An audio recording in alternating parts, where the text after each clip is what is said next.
31st Contact Part 3. Continuation of the 31st Contact Report from the trip with Sim Yase on 17th of July 1975. Pages 403-421. Since the transitional phases and the transmissions have always remained the same phenomena, I will not have to describe them in the future. I am content to put down on paper the thoughts and explanations, etc., so I will leave out the unimportant things and only write down the actually valuable transmissions of Sim Yase. That is to say, I simply omit all those descriptions which deal with the entry and exit of the transmission, for no new data have arisen for me in this respect. Consequently, I could not make any other observations. Statement of Tuesday, 16th September 1975.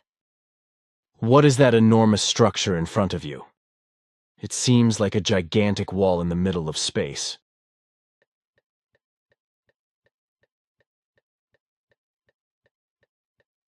That is the former star and planet system Nisar.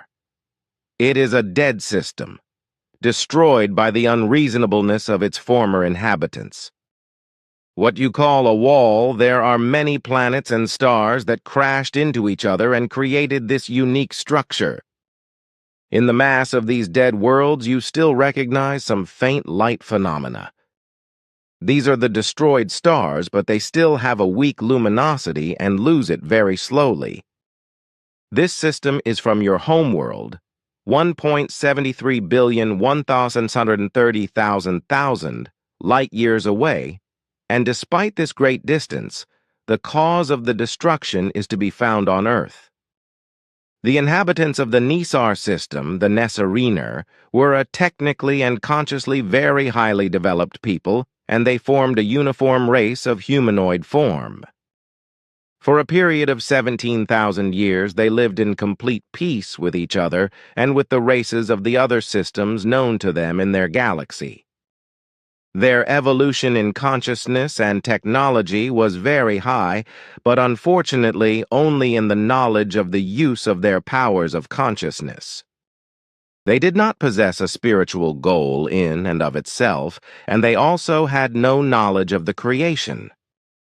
All their spiritual knowledge rested solely in the partial recognition and observance of the laws of nature. According to these, they acted correctly, but were unable to attain any spiritual goal. By omitting the most important factor of creation, they remained one-sided and exposed to the danger of being led into confusion by unreal consciousness. This danger was very great, and it grew constantly because the Nesarines moved very far, away from their galaxy in terms of research, and came into contact with intelligences which were completely foreign to them and which imparted to them very foreign forms of thought and teachings as well as philosophies. As long as these were still compatible with the laws of nature, everything went well. But then it happened that 3 expedition ships of the Nesarines strayed into the Sol system through a false leap in hyperspace and found human life forms on Earth. That was exactly 1,067 years ago in Earth time. Very similar to Earth humans, they mingled with them and lived together with them for about 50 years, unrecognized and very interested in all earthly things. In particular, their attention fell on the religions dominating the Earth humans. With their highly developed technical possibilities, they collected everything attainable concerning the religions known to them, stored them in their apparatus, and allowed themselves to be very strongly influenced by them. Since their consciousness was only oriented towards natural law, but not also towards the creation, they very quickly found a false sense in the various earthly religions, but they became just as unaware of the false as Earth humans. They now saw another goal and eagerly endeavored to strive towards it. The religious influence thus gained by the Earth humans appeared to them to be of unusually great significance and importance. So they set out to find their home galaxy again, which they actually succeeded in doing after 4 long years of wandering about, to the chagrin of their whole and truly great home system and its inhabitants.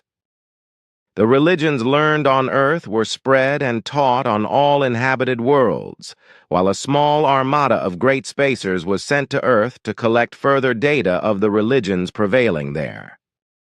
During 5 years, research was carried out in secret on Earth, and everything to do with the religions was registered. Then the expedition returned to the home galaxy. Once there, the expedition members discovered that various changes had taken place in the meantime. Houses of worship had been built on all worlds, and the human beings had become discontented. Despite these findings, the new data was evaluated and disseminated, and within another 50 years, the entire great system was under the influence of various earthly religions. Human beings could no longer understand each other, and anyone of a different faith was accused of unreal teachings. Soon these insults led to evil accusations, to quarrels, and then to hatred. Families among themselves divided into different religious groups and beliefs, and then soon the first blood flowed. The family members began to fight and kill each other, and soon it was family against family. This spread to housing estates and whole residential areas, and suddenly it was everyone against everyone. What you call a civil war ensued after another 7 years. The high councils were completely powerless against this, because organizations such as the military, which could have brought order, were unknown in the whole Nisar system. In sudden realization of the madness of the religions, brought in from Earth, the rulers banned them. But it was already too late. The civil wars had already escalated into world wars, and soon the first worlds were destroyed. After another 3 years, a vicious, system-wide war of annihilation was underway, with the centers, the suns, being destroyed. Collapsing in on themselves, they tore into all the planetary systems with irresistible gavolt. A gigantic mass arose, which took over everything that still existed. Eventually, the planets and stars were pulled into a whole heap and joined the huge mass. This is how the enormous structure you see there came into being. A destroyed solar and planetary system of enormous proportions, caused by religious madness, brought in as a deadly form from Earth. Well, that is madness, all right. Sure. Now pay attention far out there. That is a black hole in the universe. A black hole in the universe is very dangerous. Such a black hole is a gigantic gravitational pull of immense proportions in empty space.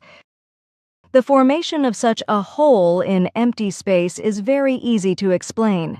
Somewhere, for example, there is a sun which suddenly collapses due to violent internal processes. All external and also system-wide mass falls inwards into the center, where it is compressed with unimaginable gavolt. The result is that the mass of matter becomes so dense that a single thimbleful of this material suddenly weighs many thousands of tons. Even an elephant would not be able to carry a single tiny speck of dust. The space of the collapsed masses can no longer be filled by the already empty space, so a vacuum within a vacuum is created. The mass that is concentrated in itself, however, pulls everything into itself that enters the area of attraction of the whole or strays into it.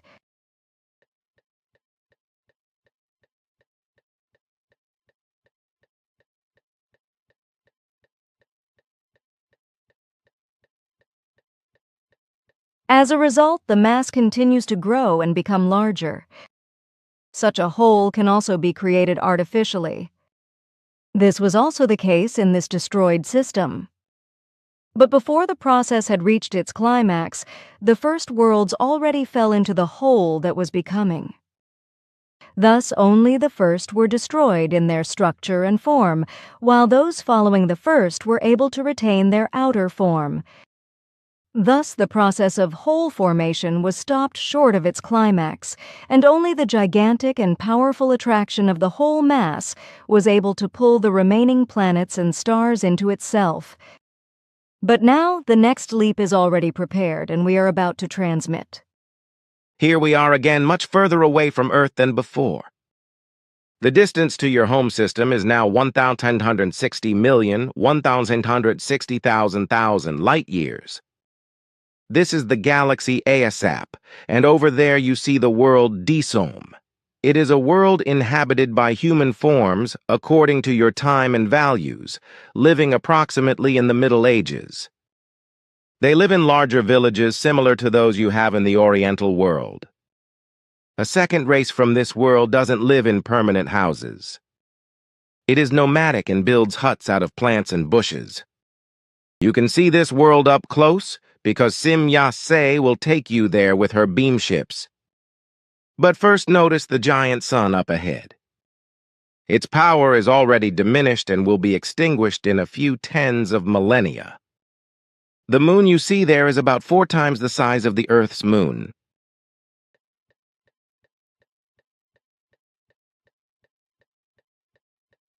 In about 3.2 million years, it will crash into the giant sun as the 3 bodies slowly work their way towards each other. And what happens to the human beings then? They will have developed technology useful to them by then, which will allow them the possibility of escape from their world. And if that is not the case? But it will be. If this were prevented by any events, then help would be brought to them from outside. This is arranged according to cosmic laws. That is reassuring. But how is it now can we also talk to the human beings down there? I am afraid that will not be possible on any of the worlds we will be visiting in the next few hours. Everywhere it is appropriate not to let us be seen, so we have to wrap ourselves in our protective shields. We must only allow ourselves to be seen where the evolution in question and our directives permit. It is a great pity, but I understand. That is good. Now come on. The excursion only lasts a few minutes, during which I can take several photos. Already we are heading back and Ta initiates the next transmission. Here we are, 1,180 million light years away from Earth in the galaxy Nippon. What you see there is the system Lisa. You see there the 3 big formations. The 2 there standing so close together are 2 sister planets of immense size. The one a little further away and even bigger is the giant moon of the sister worlds.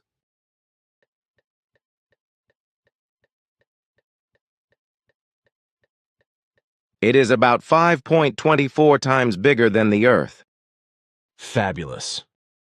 That is absolutely normal. Only to Earth humans and other non-spacefaring races do these things seem fabulous, as you call it. Your scientists cannot even imagine such giant worlds in their wildest dreams. The truth is beyond their comprehension. I do not doubt it. Come now, we will also take a short flight on these worlds. Again, I was able to take some photos and hope they turned out well. Explanation from the 15th of September 1975. One of the 2 Lisa worlds is inhabited by human life forms. After the next hyperleap, This one above us is an oxygen world similar in size to Earth. The atmosphere also has similar values, while the planet's surface only bears some resemblance to your deserts, and in many factors has much more similarity to the planet Venus of your system.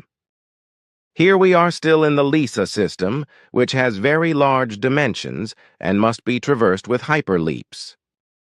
The planet shows very primitive faunal life and already again strong flora growth, but was once very lively in former times. However, a cosmic event destroyed everything again and caused everything to fossilize in a process lasting millions of years. For several millennia now, however, conditions have changed again and new life is developing. As you can see from here, different colors shimmer there. These are desert water and forest areas.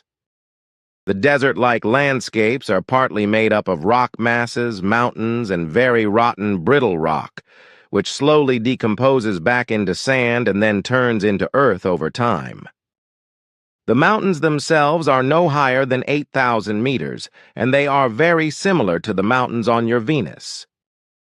But you will see that for yourself when you are there with Simya-se. You will also be able to take photographs through the open access hatch because the atmosphere is very good for all of us. Then I am sure the photos will be better too. Ascot has explained that the grid device is not very useful in connection with this Earth-Venus-like planet.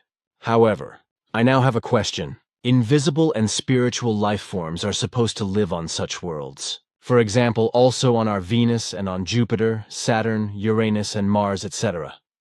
In addition to these, there are also so-called space people or space beings, or whatever they are called. All these forms, however, are said to be in contact with Earth humans, etc., here and there, or even frequently.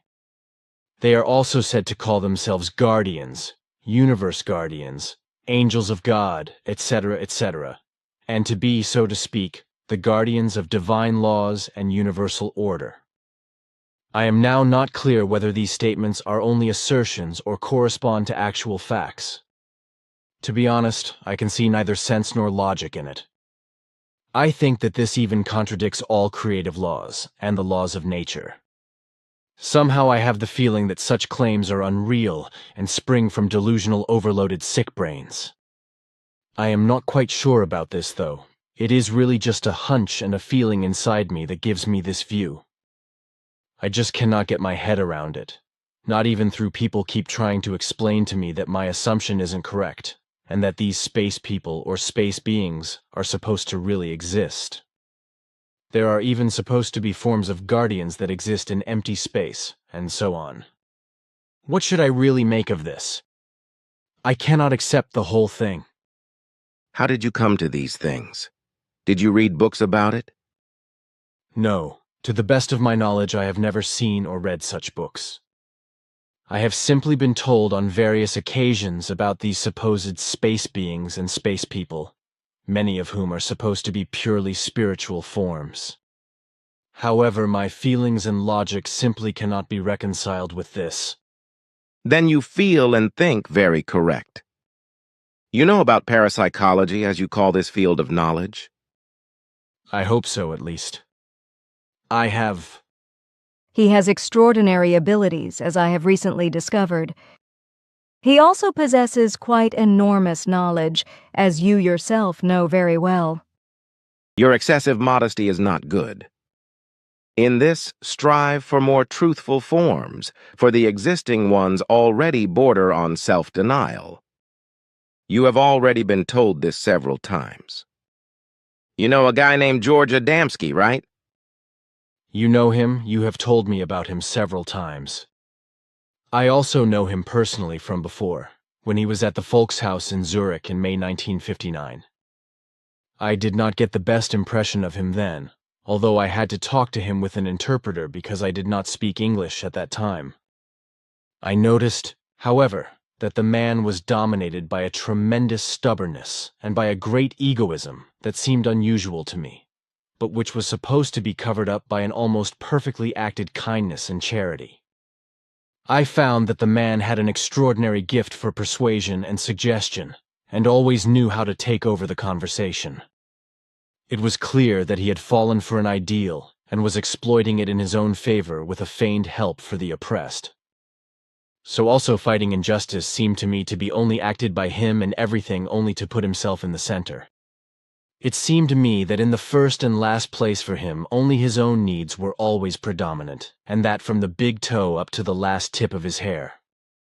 I had the impression at the time that in every respect he was only ever concerned with his own ego and his own well-being, which he directed into the highest channels through a tremendous power of imagination and suggestion. He also seemed to me to be dominated by the will to want to be first in every relationship, and also to want to take the lead in every relationship.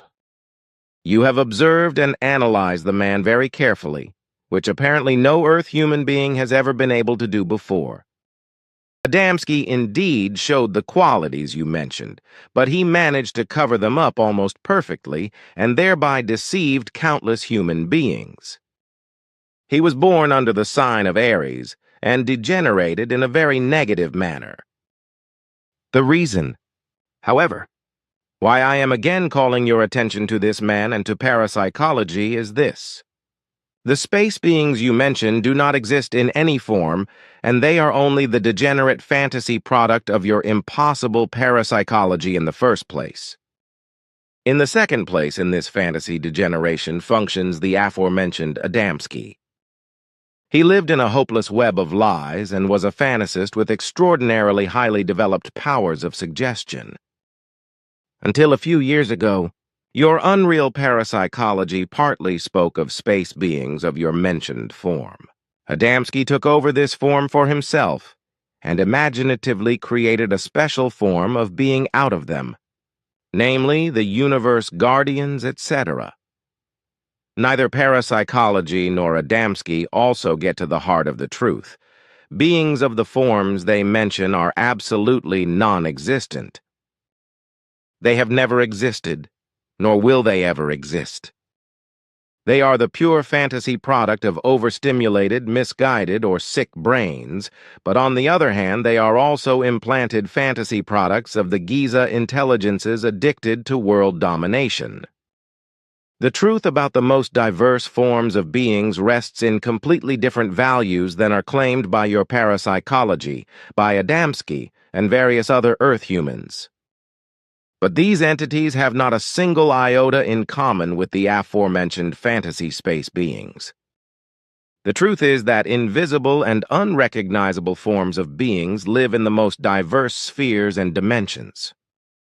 These are spheres and dimensions that are superimposed on or subordinate to your normal time and that form independent spheres and space-time planes. In and of themselves, these spheres and dimensions, and likewise the life forms or being forms that animate them, are of as material a nature as the Earth human being, his world, and his time plane. The swinging waves of the time planes concerned are, however, structurally fundamentally displaced, whereby these other spheres, dimensions, and forms of life or beings remain invisible and unrecognizable to the Earth human being. The vibrational spheres far inferior to Earth humans are just as invisible and unrecognizable to them as the spheres far superior to them. If this were not so, the most diverse spheres, dimensions, and life forms would flow into each other and cause universal chaos. Fundamentally, nothing at all could exist as a result. So there must be sharp dividing lines to ensure the existence of spheres, dimensions, and entities. Now these others, the being forms or life forms from other spheres and dimensions, which are just as material in their time plane as Earth humans are in their space-time structure, also have their worries and problems, and they too are classified in the cosmic course of evolution.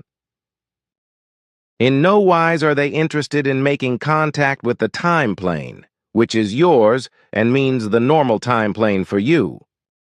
On the other hand, also in various other spheres and dimensions, only very few life forms are capable of opening time barriers and penetrating other spheres, just as this is not the case on Earth.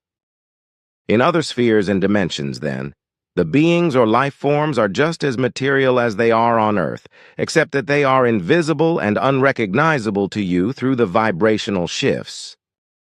But there are still the high spiritual planes, the purely spiritual spheres and dimensions. These, however, are no longer material in any form known to you, but are purely spiritual. This means, then, that in these spheres and dimensions there live only beings who are released from the material body and vibrate towards the goal of relative perfection. These are partly the beings which already in the highest planes begin to direct the destinies of the universe in harmony with the creation and are capable of creation. But these entities also do not make contact with Earth humans. This only happens in certain exceptional cases, which are very rarely repeated in millennia of time, when lower beings capable of communication are addressed by higher, purely spiritual life forms and made aware of certain happenings. Without exception, however, this only occurs in connection with the appearance of a life form at some place in a sphere and dimension, which has a mission to fulfill as a prophet, etc. And such prophets exist in all spheres and dimensions, that is, not only on Earth. These are life forms who are to further develop the great masses concerned of their own kind and who have to show them the way of the whole evolution.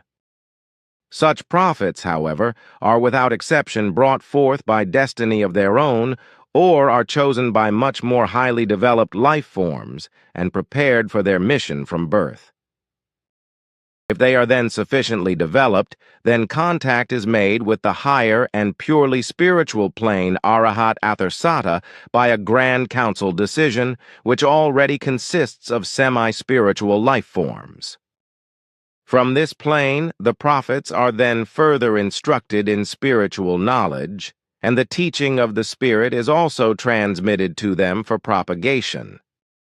But truly only life forms are capable of this communication with the higher and first pure spiritual plane, which in and of themselves are already semi-spiritual or semi-material, or otherwise spiritually very highly developed. Among our peoples, this is embodied in the High Council, whereas we ourselves are not yet capable of this communication.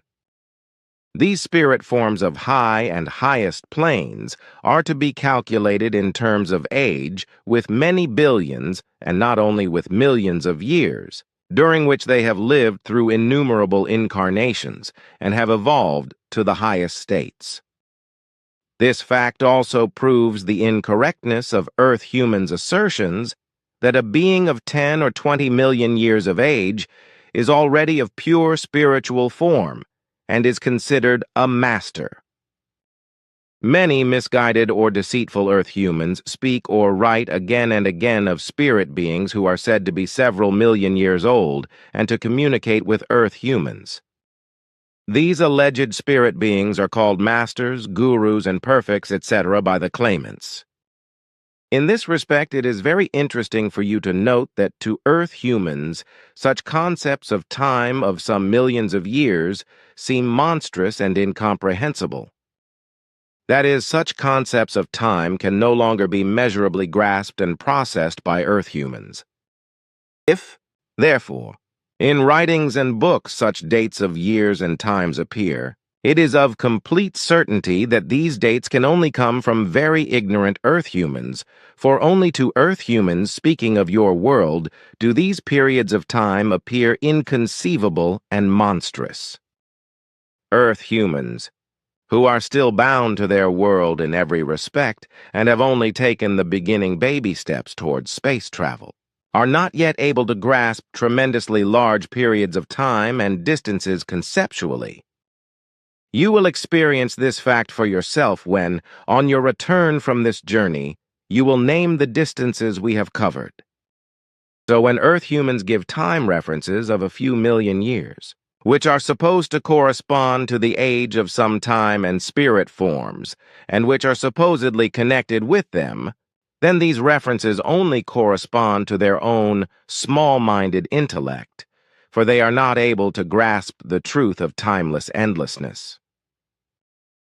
They are unable to imagine the truth of reality, and so in their inadequate reports, they state an age of alleged spirit forms, which are supposed to be very highly developed, which is deeply below the age of any averagely developed half-spirit being.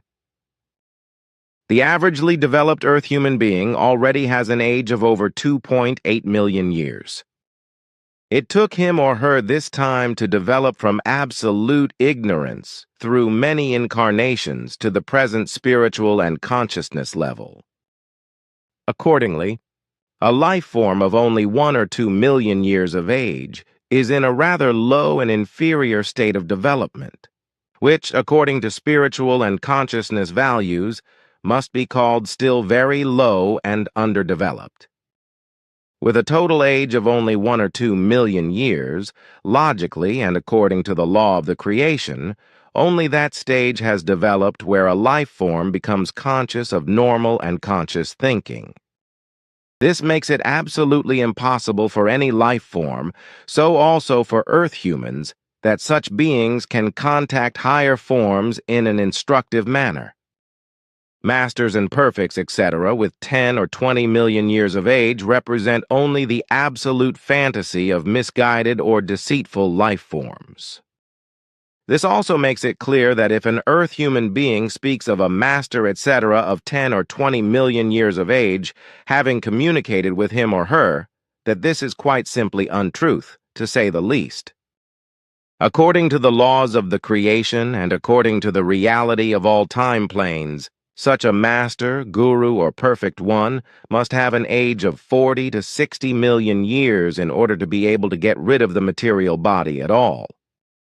This, however, does not mean that this being has already reached relative perfection, because until then, 60 to 80 billion, 60,000, to 80,000 years are necessary until the pure spiritual incarnation into the plane of Arahat Atherseta, because also in the semi-spiritual and pure spiritual realms the creative laws are the same, since becoming and passing determine the course of evolution.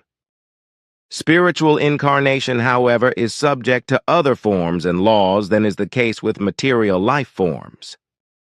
So a life form of 10 or 20 or 100 or 300 million years of age can never correspond to the pure spiritual form of a being that is even relatively close to perfection. These levels are reached only after the incarnational course of evolution of many billions of years, which, however, without exceptions, are not less than 57 billion, 57,000 years. According to earthly terms, and taking the existence of earthly man as an example, 1 or 2 million years of age with the corresponding incarnations correspond approximately to the state of a 9-month-old child after its birth.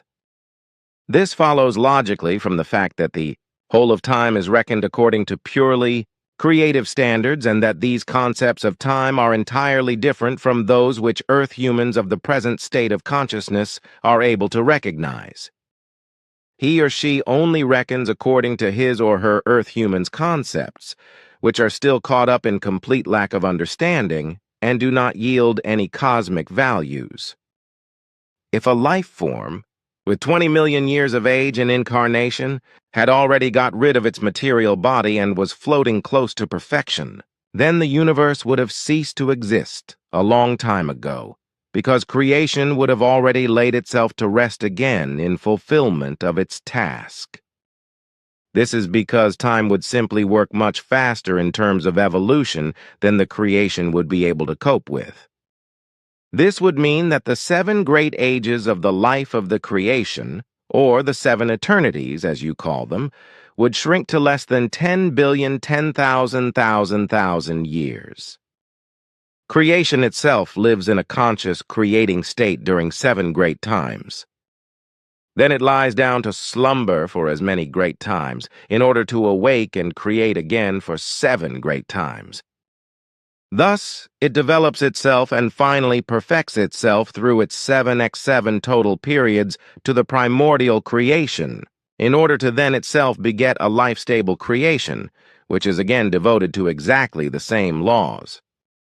A great time is called eternity with you today, true to the Christian heresies which have brought up the term eternity. Thus, Earth humans today call one great time eternity, and the 7 great times eternities, 7 eternities in which, however, the actual concept of time has been lost. The term eternity finds a completely wrong application in earthly usage because the concept of the time of this time is illogically calculated. Consequently, an eternity is not to be equated with one great time, but with 7 great times. This means that 7 times 7 great times correspond to the 7 eternities mentioned by Earth humans. So the calculation is very simple.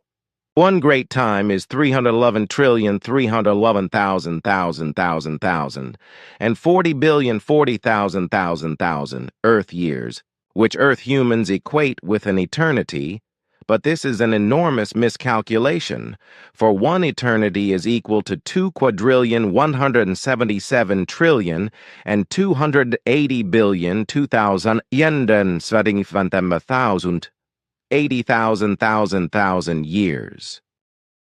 The mathematical formula is therefore one great time, 311, 40,000 Earth years.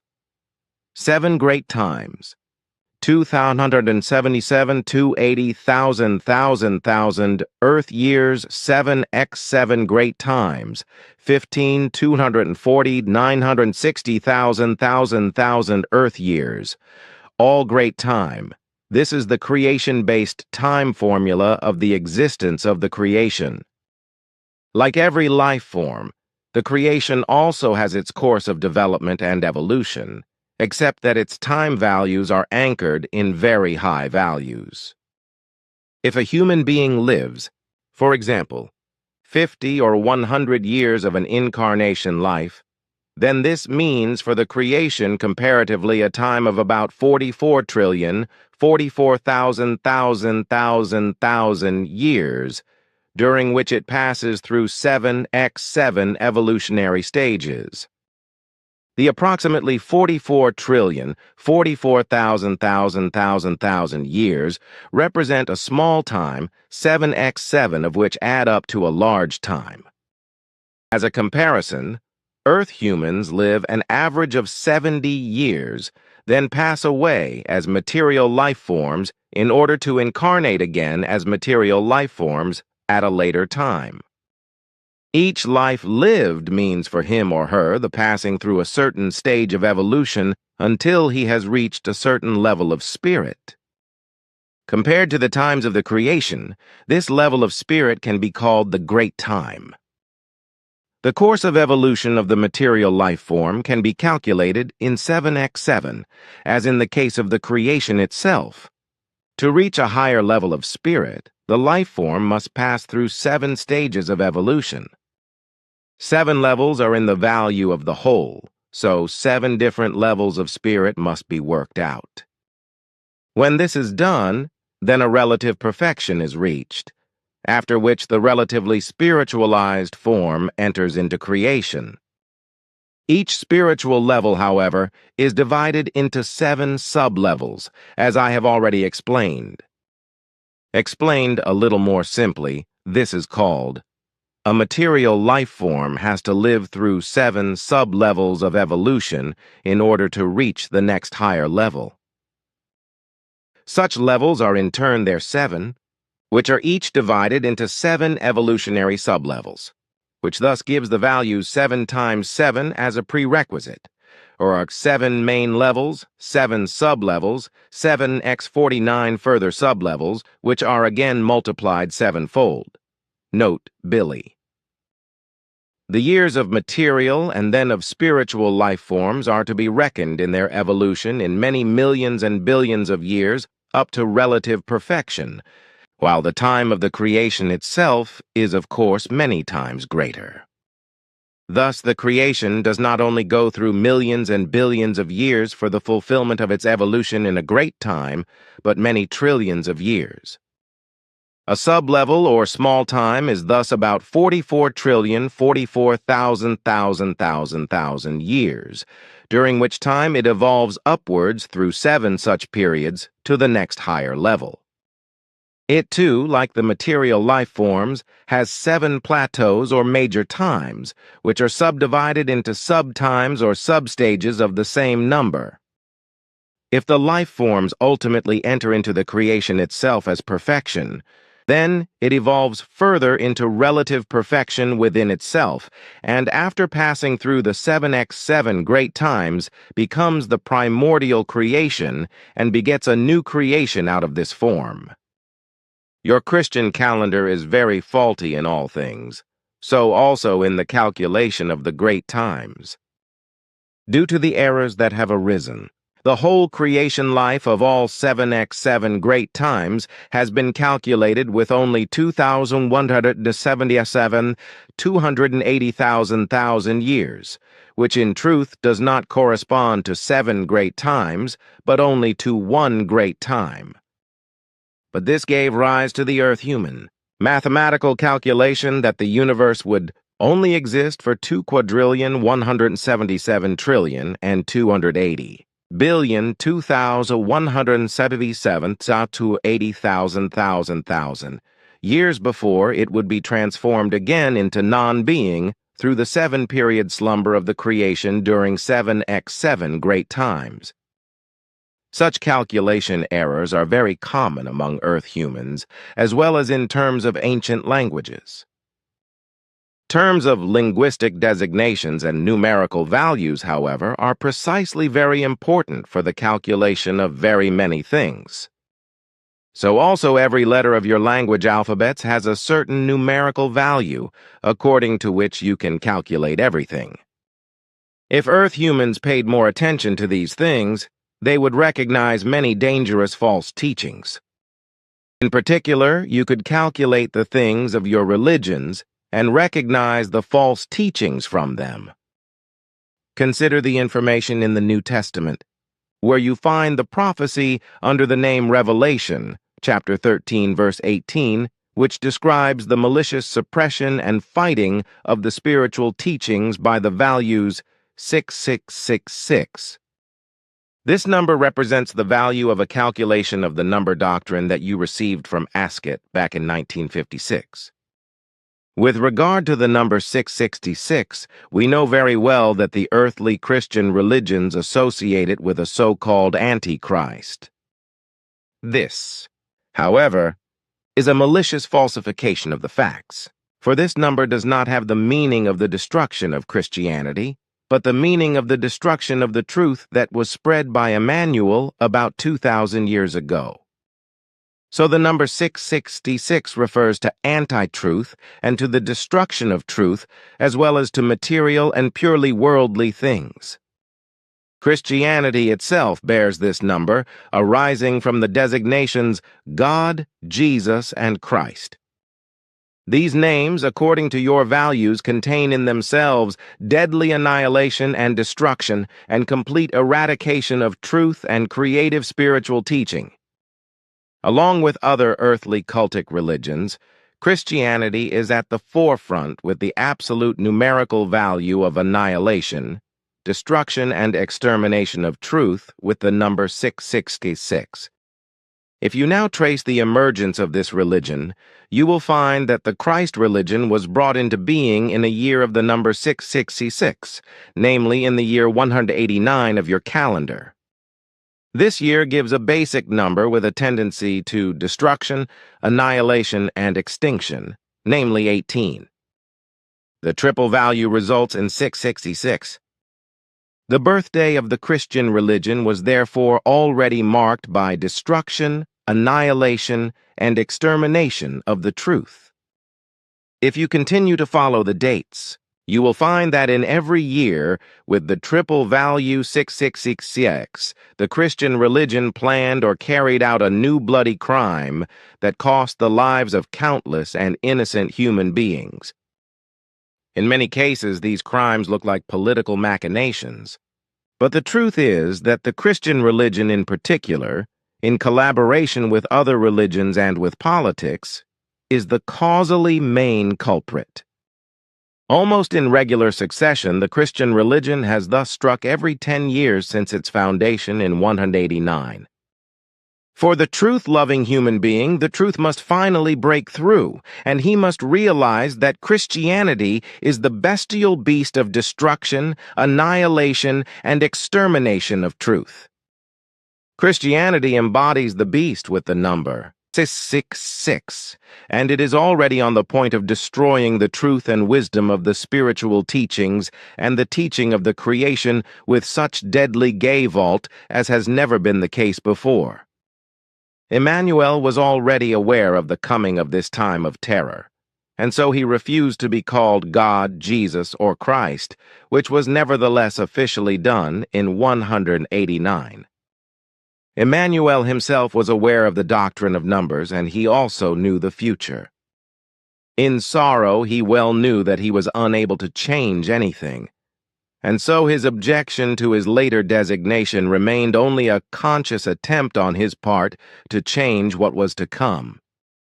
The designations God, Jesus, and Christ alone contain dangerous values, for each of these designations embodies death, ruin, and destruction. In particular, however, all three contain the triple value 6666, the number of the extinction of truth. This, however, is to be concealed from Earth humans, and falsifying and lying earthly number experts want to see other values in the names of Christ and God. But their teachings are lies and deceit, and they only serve evil and the eradication of truth.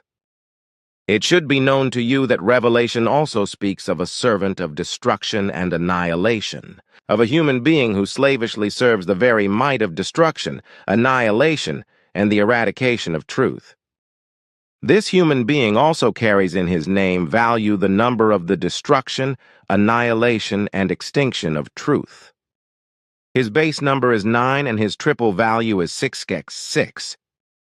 He has been living on earth for many years and, in accordance with Providence, also made his appearance in a year with the destruction number 9 and the triple value 666. All his names, as well as also the name of his organization, are marked by the destruction number 9 and by the extinction number of truth in the triple value 666. I have already been given these details by Ask It once, but can they really be relied upon? Sure, but it will not be that the human beings bearing the number 666 will be the actual destroyer, annihilator, and exterminator of truth. That is clear to me. Ptah has also said that in a somewhat paraphrased form. The human being bearing the number 666 is, so to speak, only the instigator and the slave of the actual work. The might with the number 666, on the other hand, is embodied in the Christian religion. Sure, you have understood it very well. Now come, for we want to go down to this world. After another hyperleap, What you see ahead is a stellar enclave of the galaxy Mara. It is the system Taro, and 15,000 million light-years away from your home. Most of the worlds in this system are blue in color, which you can see when you go there with Sim Ya Se. These worlds are all still alive with volcanic activity, and only in a few million years will the first life begin to develop on them, if at all. a few minutes later on one of the volcanic worlds. What is that down there, Simyase? It seems to me to be a flying object. Are there any inhabited worlds around here?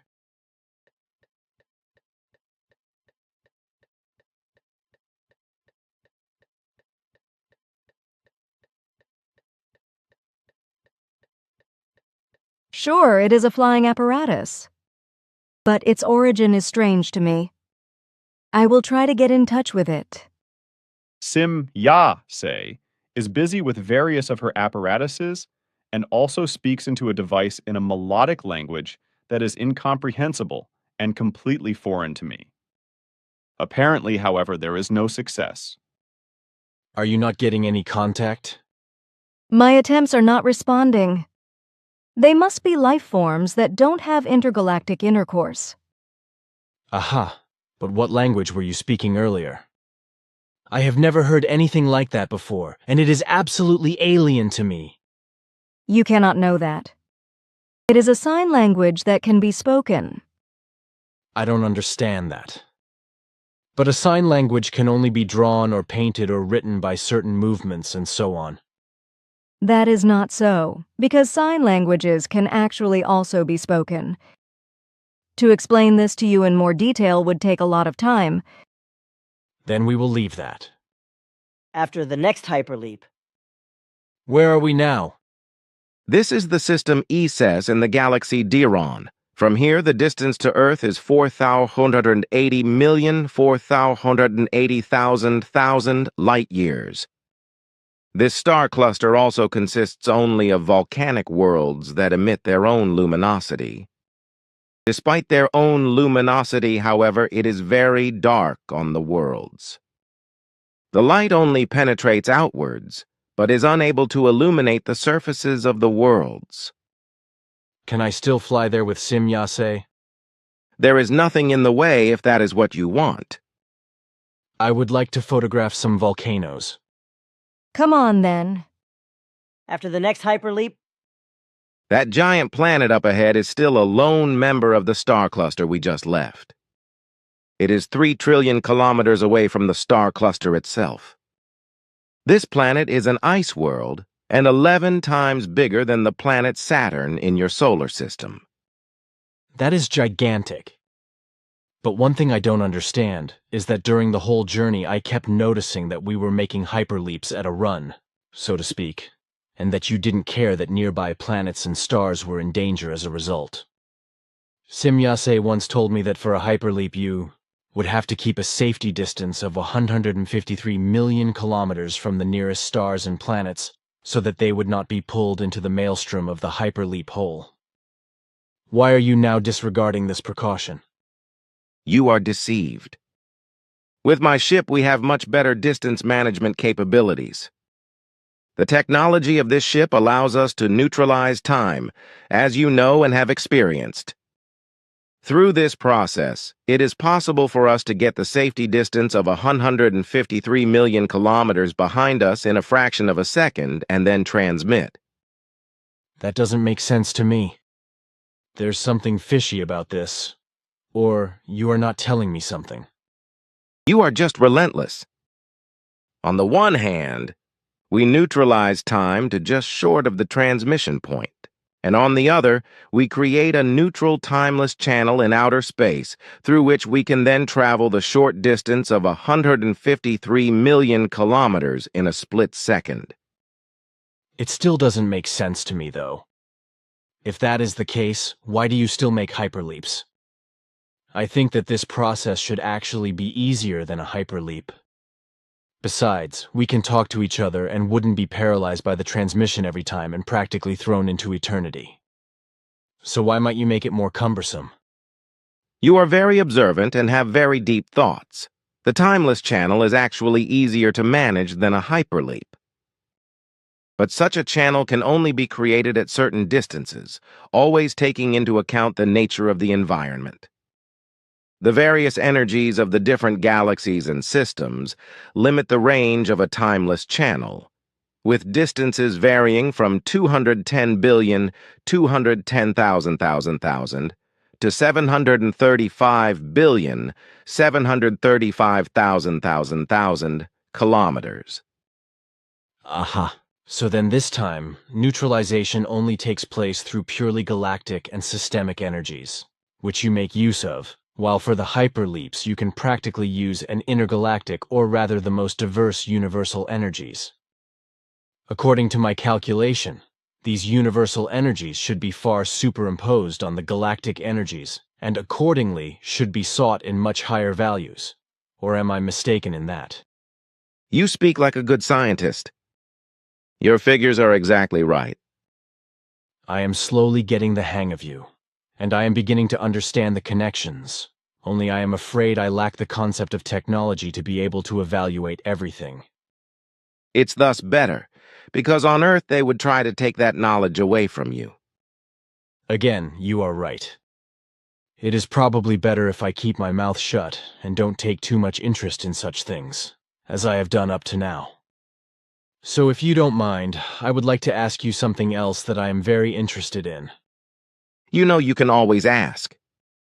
Good then, thanks.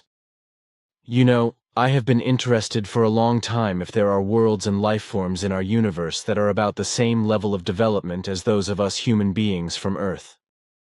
The diversity of the creation knows no bounds.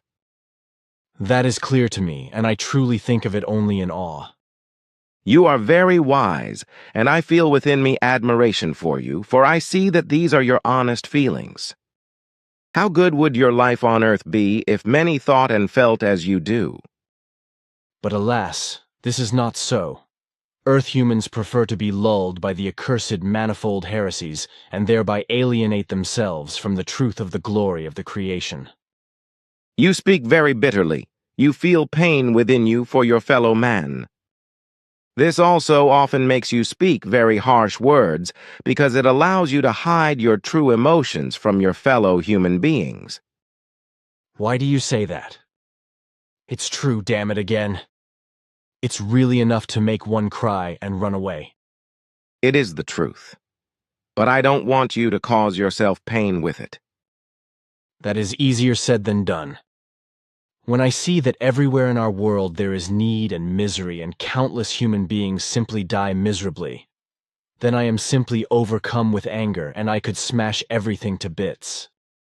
How many human beings there are among us who only lack a little love to make them content and happy? Every human being needs love, honest love, damn it. But why don't we give it to them? Why does everyone only live past the other, and why does no one help the other? And why are those punished by the authorities who feel real love for their fellow human beings, and also give them this love? I have also been fined a very large sum because of this. Why, damn it all, does it have to be like this with us Earth humans? I just do not understand. Creation is so powerful in its glory, in its wisdom and truth, and in its knowledge, but why human beings cannot keep to it, and have to run after the cursed cultic religions in order to plunge themselves and everyone else into even more misery. This is beyond my spiritual horizon. Maybe I'm actually too stupid to be able to understand this, or then I am already on the way to going crazy. I am. Please don't do that. You are causing me pain with your words. You understand everything very well and also know all the reasons. But you allow yourself to become angry because you know and see the great suffering of Earth humans, and know very well that it will take a very long time before peace, knowledge, peace, wisdom, and truth will return to your homeworld. It grieves you because you know how much more suffering will befall Earth humans before they take the path of truth. You know everything very well and also know many coming events. But this is no reason for you to put yourself in pain, by which you also cause me pain. Excuse me, that was really not in my mind. You are a very dear friend to me, and I don't want you to grieve and suffer. Thanks. That is my feeling too. Thanks, you guys are very sweet. We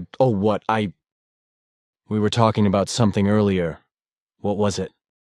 You were interested in other worlds and life forms equal to Earth and Earth humans. Oh yes, that's correct, but there's something else haunting my brain. We were talking about the Timeless Channel earlier. Something is still not clear to me. In other words, something is not clear to me about this journey. You told me that I had become about half an hour younger than the human beings on Earth. This is because we were in eternity for 7 minutes. I know that my wristwatch always goes crazy when I get close to Simyase's beam ships. But now it seems to have gone completely crazy, because I already have the date of the 19th day on it. According to that, I should have been cruising around the universe with you for more than 2 days already. You, Simyase, told me that we would need about 30 hours. Something is wrong with the time. Besides, I am not tired, hungry, or thirsty. So what is really being tinkered with? Simyase did give you some of our fruits and also some vegetables to eat. Of course, but that was a long time ago. The vegetables and fruits of this kind are very nutritious and thirst-quenching compared to your produce. They can satisfy your hunger and thirst for up to 90 hours. I accept this explanation, and it also seems to me to be as you say. But something is still wrong. Why am I not tired? This is also very easy to explain. You breathe the same air here in the Raumer as we do. But this corresponds to the conditions on our home world, and is much healthier and more invigorating than on Earth. The oxygen content is several values higher than on Earth, and there are also some differences in the composition of the other elements. but everything is as breathable for you as it is for ourselves.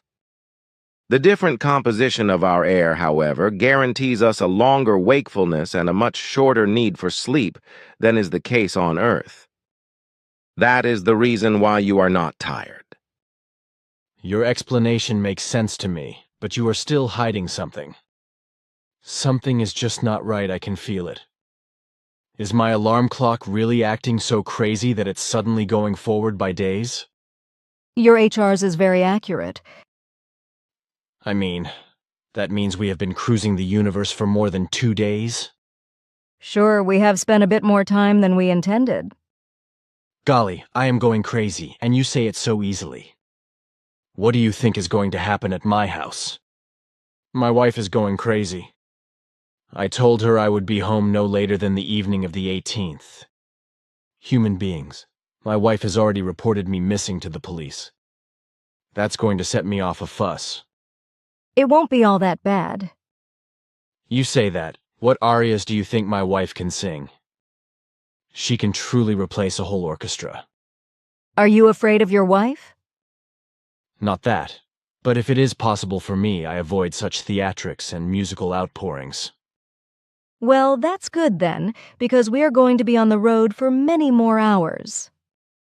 I am enjoying you. I promptly get my wife to quit loving me after all. It's not going to be that bad, is it? Do you have any idea? You are taking your fun a bit far, my child.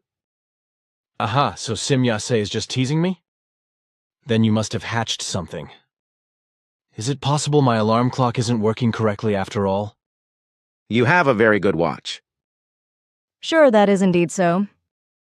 I was just teasing you a little bit. Do you mean loosely along the lines of love likes to tease? If you think of it in terms of friendship, then yes. Then I am reassured. But now what have you been keeping from me so far? Father already said that your watch is correct, and we have really been on the road for such a long time too. But you do not have to worry about that, not even if we need a good day or more before we bring you back. You yourself have obviously not grasped the possibilities that are available to us in terms of time. It takes... Oh, I forgot about that. Surely you want to guess at time travel? Perhaps the same form I remember from Asket? Sure. Since we are in free space and do not influence any events, etc., we can travel back in time for a few days without hesitation and continue to live there without anything changing. Although you will be away from your home for more than 3 days in total, you will only have been away for about 20 hours according to earthly normal time. That sounds a bit crazy. So I have been away from home for a little over 2 days now, and I will be away for a total of 3 or more days. So that means I started this journey with you on the 17th, and I am now on the road with you for more than 2 days, because today is the 19th. But now I am going to spend more days with you, and then I am going to travel back in time with you, to be back home on the 18th.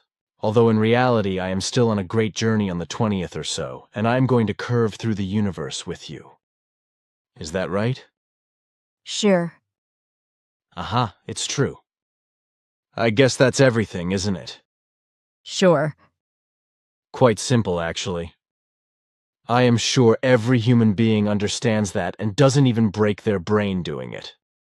It is to be understood. Sure. It is the simplest thing in the world that I go on a big trip with you on the 17th, find out on the 19th that I am already here for more than 2 days, and return home tomorrow on the 20th or even later and arrive there on the 18th. Really, this is very simple, and everyone can understand it perfectly.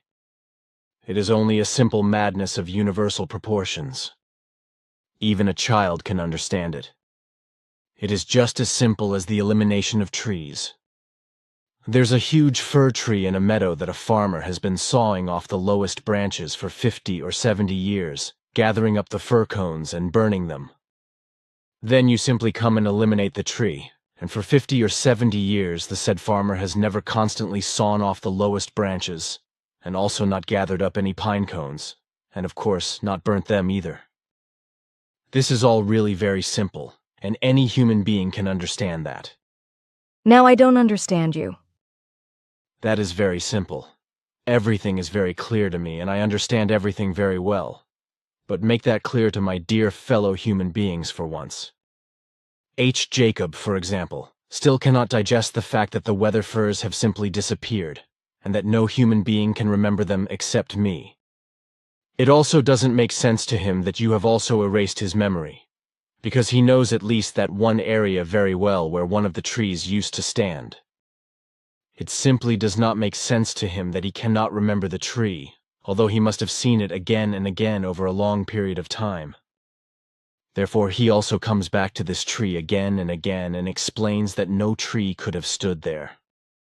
These things are peculiar to ignorant and doubting Earth humans.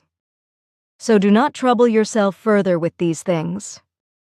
If you wanted to adduce evidence, it would be useless, for where understanding of certain things is lacking, it cannot be helped by force.